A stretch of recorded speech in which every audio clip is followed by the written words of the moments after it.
Hi, this is Alan Taylor Shearer, and I'm going to serialise a book, The Nazi Roots of the Brussels EU. Yes, you heard that right. The Nazi Roots of the Brussels EU. This is from an open letter from Dr. Rath, who has become a voice of conscience exposing the global conquest plans of the chemical pharmaceutical cartel in our time. Attacked by cartel media the world over, Dr. Rath and his foundation have received prestigious awards for civil courage. The Relay of Life Award, presented by survivors of the KZ Auschwitz and other Nazi concentration camps, was confirmed with the mandate "Never Again." This is his open letter. On Monday, December 10th, 2012, the so-called Brussels EU received the Nobel Peace Prize, allegedly for preserving peace in Europe. Now that the dust has settled, the people of the world deserve to learn the facts behind this PR event. 1. The Brussels EU is not a democratic body. Neither its president nor its executive body, the so-called EU Commission, can be elected or unelected by the people. 2. The 27 members of this EU executive are appointed on behalf of corporate interests, namely the chemical, petrochemical and pharmaceutical industry, the oil and drug cartel. These commissars rule Europe with the help of more than 50,000 paid bureaucrats, none of whom are democratically legitimised either. 3. The EU Parliament, parading as a democratic institution, is little more than a fig leaf and lacks crucial hallmarks of any democracy, such as the right to initiate new legislation. 4.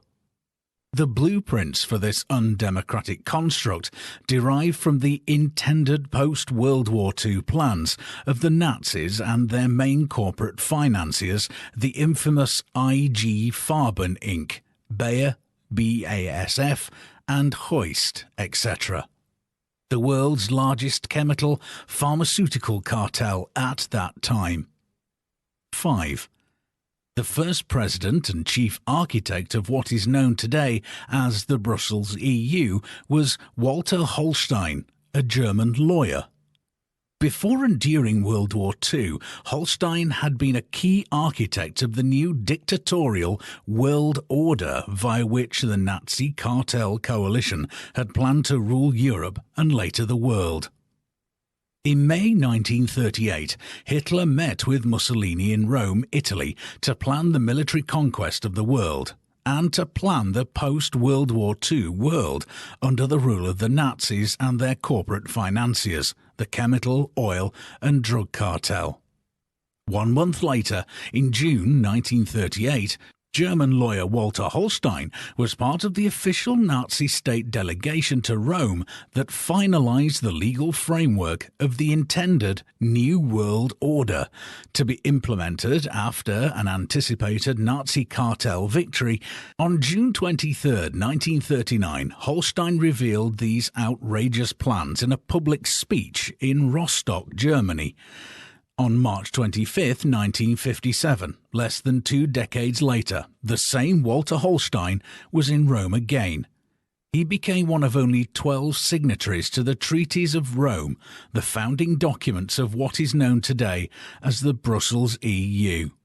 From 1958 to 1967, he was first president and chief architect of this construct. 6. The centrepiece of this plan was to rule the conquered world by means of a central cartel office that would set the rules for all sectors of life, including economics, finance, trade, patents, and other aspects of civil and criminal law outside of any democratic control. 2 decades later, Nazi planner Holstein copied this system for the Brussels EU, saying, quote, "Every action is initiated by the unelected Commission as the executive organ of the community." End quote. 7. With the help of 10,000 bureaucrats at that time, Holstein built the Brussels EU as an almost exact replica of the Nazi cartel plans. Astonishingly, none of the politicians who supported the build-up of this political construct over the past decade felt a responsibility to alert the people of their countries and the world under the undemocratic nature of the Brussels EU or its Nazi roots. 8. On May 21, 2010, our foundation published the above facts and the substantiating documentation of this newspaper. 10 days later, on May 31, 2010, the then German President Horst Köhler, who had been born in Nazi-occupied Poland in 1943, resigned from his office in a surprise move that has remained largely unexplained to this day. 9. With the exposure of its Nazi roots, the Brussels EU had lost all political legitimacy. Obviously, no political organisation that derives directly from the drawing boards of the Nazi regime can survive in the democratic world of the 21st century. While some responsible politicians distanced themselves, the political stakeholders of the cartel launched a desperate public relations battle in a futile attempt to reverse the rapidly diminishing credibility of the Brussels EU. 10. On September 12, 2012, EU Chief Commissioner Manuel Barroso surprised the world with his proposal of a federal United States of Europe. But this plan was neither new nor democratic. Barroso had merely borrowed it from his predecessor, Nazi planner Holstein. In his 1969 book, The Unfinished Federal State of Europe, Holstein had praised his own deceptive plan of pseudo-democratic federal Europe under strict rule of the cartel as a concept of unprecedented audacity. Number 11.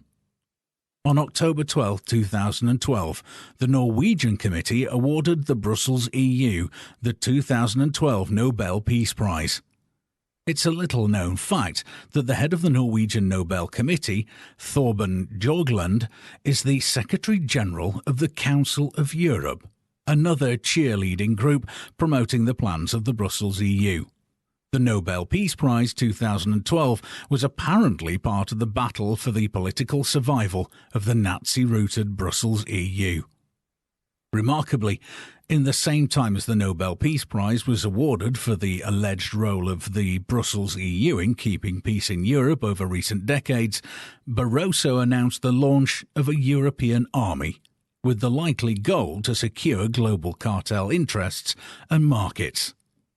In summary, no individual or party that continues to support the Brussels EU, an undemocratic construct built on ex-Nazis, can survive politically.